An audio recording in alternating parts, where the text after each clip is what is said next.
चतुर्थी की पूजन में जो आप आखा दाना रखते हो, गेहूँ वगैरह कुछ भी जो भी रखते हो, उसकी बड़ी महत्वता होती है महाराज। यहाँ तक कहा गया है, चतुर्थी की कथा तो आप लोग पढ़ते होंगे, जो लोग पढ़ते हैं उनको मालूम होगा। चतुर्थी की कथा में लिखा है, चौथ माता के व्रत में वर्णन किया गया है कि वो आखा दाना जो रखा जाता है, मान लो कोई जरूरी काम होता है तभी आखा दाना को रखा जाता है, संभाल के रखते हैं कि हम इस काम के लिए जा रहे हैं और हमारा ये कार्य सफल होना चाहिए। तो जिसने चतुर्थी का व्रत करा है, जिसने चंद्रदेव का पूजन करा, चतुर्थी का व्रत करा, वो गणेश जी से विनती करके वहां से 2-4 आखा दाना उठा ले, और जो व्यक्ति का काम अटक रहा है अपने ही घर का, पर दूसरे कुल को नहीं देना, अपने ही कुल के अंतर्गत जो काम अटक रहा है उसकी जेब में, उसके पल्लू में उस चीज़ को रख दिया जाए।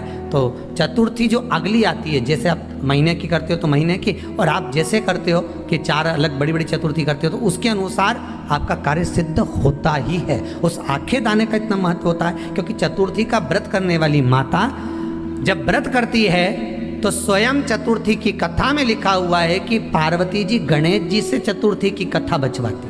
तो चतुर्थी की कथा जब होती है तो उसको स्वयं गणेश जी बाच रहे हैं। तो व्रत कौन सुन रही है? माता पार्वती। और आपने जो आखा दाना लिया वो गणेश जी के भाव से लिया, गणेश जी से निवेदन करके, विनय करके, प्रार्थना कर उसको प्राप्त किया। तो जिनकी यहाँ संपदा की कमी होती है, वैभव की कमी होती है, लक्ष्मी की कमी होती है, प्रतिष्ठा की कमी होती है, धन की कमी होती है, उसके लिए बुधवार के दिन अगर शंकर पर 1 लोटा पानी चढ़ाया जाता है तो जिन लड़कियों का विवाह नहीं हो रहा, जिन बच्चों का विवाह नहीं हो रहा, उन बच्चों के भी विवाह हो जाते हैं। हमारा वृद्धि से मतलब होता है जिस कन्या या वर का विवाह नहीं होता, 40 साल हो गए या 30 साल हो गए, या जब 28 के बाद में लड़का लड़की क्रॉस हो जाए कि 29 में, 30 में, 32 में, 34 में, 40 तक पहुंच गए और विवाह नहीं हो रहा है, तब बेलपत्री के जो पेड़ होता है, वृक्ष होता है, उस वृक्ष की जो डाली होती है, उस डाली के मनकों से जो माला बनती है, बाजार में भी मिल जाती है बेल की माला, उस माला को भगवान शंकर को समर्पित कर कर बेलपत्री के वृक्ष के नीचे बैठ कर भगवान शंकर का पंचाक्षर मंत्र का जाप करना है। कौन सा मंत्र है? पंचाक्षर। पंचाक्षर मंत्र कल बताया था, नमः शिवाय। अगर रसोई घर से भोजन में तुलसी डलकर अगर ठाकुर जी के सामने वो थाली रखी तो ये पक्का है वो थाली ठाकुर जी नहीं जीमेंगे, क्योंकि उसमें तुलसी रखी हुई आई है। हाँ, जब ठाकुर जी के सामने थाली रखा गई और तुमने थाली रखने के बाद में मंदिर के सामने बैठ के फिर तुलसी डाली तो ठाकुर जी उसको स्वीकार कर लेते हैं। क्यों?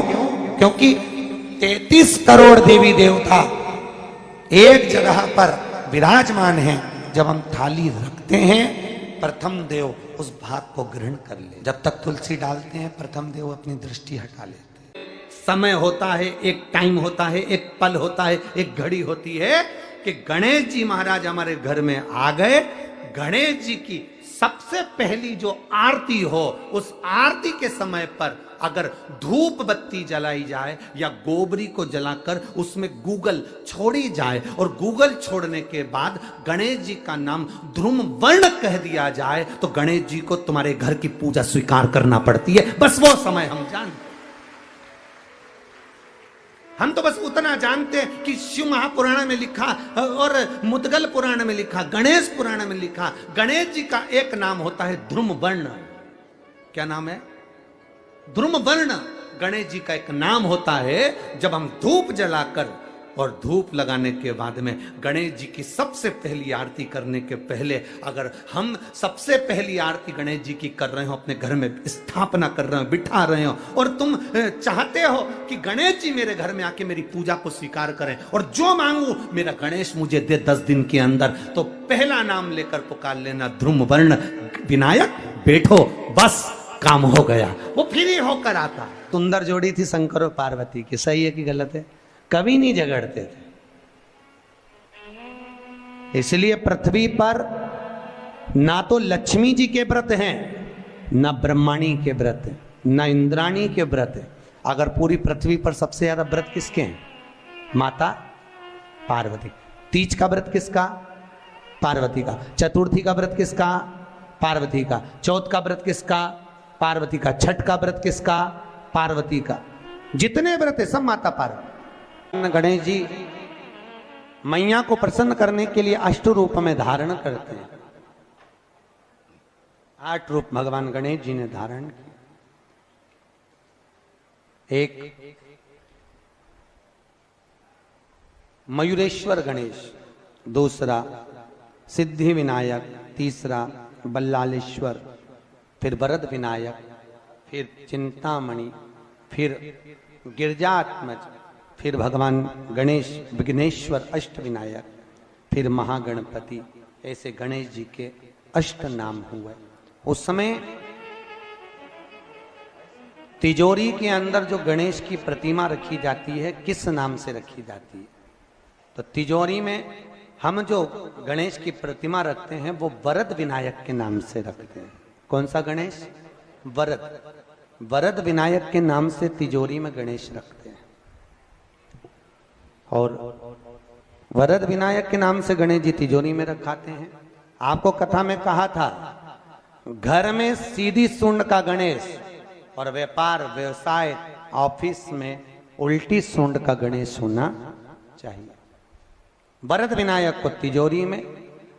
जब मकान का गृह प्रवेश होता है तो गणेश जी की पूजन जो दरवाजे पर करी जाती है उसे सिद्धि विनायक गणेश कहते हैं।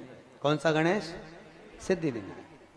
जब हम घर में शुभ कार्य हो, बंदरवाल लगाएं, कोई दरवाजे पर शुभ लाभ लगाएं या स्वस्तिक बनाएं या माताएं दरवाजे पर रंगोली डाले तो उसी समय पर सिद्धि विनायक के नाम से रंगोली डालना चाहिए। तो घर में लक्ष्मी बढ़ती है, सिद्धता बढ़ती है। याद रखिए, कभी भी गणेश जी को, मिट्टी के गणेश जी लाते हो भादो महीने में, तो विसर्जन करो तो विसर्जन के समय पर 2 बिंदी, एक कंकु की एक हल्दी की, दीवार पर जरूर लगा देना चाहिए। क्यों? क्योंकि गणेश जी हमारे यहाँ आते हैं तो रिद्धि सिद्धि के साथ आते हैं, पर जब गणेश जी जाते हैं अगर हम बिंदी नहीं लगाते हैं तो गणेश जी अपनी रिद्धि सिद्धि को साथ में लेकर चले जाते हैं।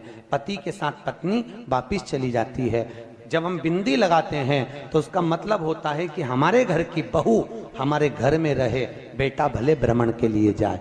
तो गणेश जी जाते हैं, रिद्धि सिद्धि घर में रह जाती है। इसलिए रिद्धि सिद्धि को घर में रखने के लिए 2 बिंदी लगाना चाहिए, एक कुंकू की एक हल्दी। रिद्धि सिद्धि। गणेश जी की प्रियता है दुर्वा। क्या प्रियता है? दुर्वा। कितनी दुर्वा गणेश जी को समर्पित करी जाती है? मात्र 5। कितनी? आज के जमाने में लोग गट्ठा बनाकर चढ़ा दें, वो अपनी जगह पर 5 दुर्वा पंचम इंद्रियों को वश में करने के लिए और भगवान के 5 जो स्वरूप हैं उनको अपने भीतर उतारने के लिए 5 दुर्वा। और दुर्वा में भी 3 गांठ।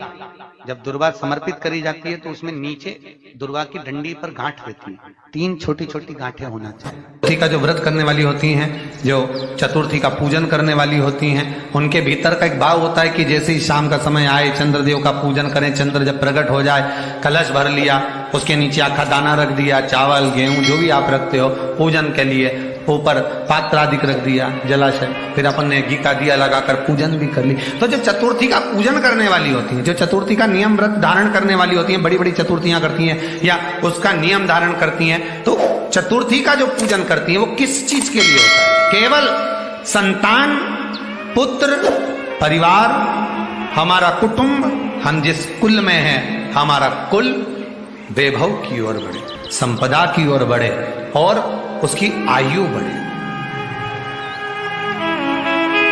उसकी आयु बढ़े, वैभव बढ़े। बहुत ध्यान दीजिएगा महाराज। चतुर्थी की पूजन में जो आप आखा दाना रखते हो, गेहूं वगैरह कुछ भी जो रखते हो, उसकी बड़ी महत्वता होती है महाराज। यहां तक कहा गया है, चतुर्थी की कथा तो आप लोग पढ़ते होंगे, जो लोग पढ़ते हैं उनको मालूम होगा। चतुर्थी की कथा में लिखा है,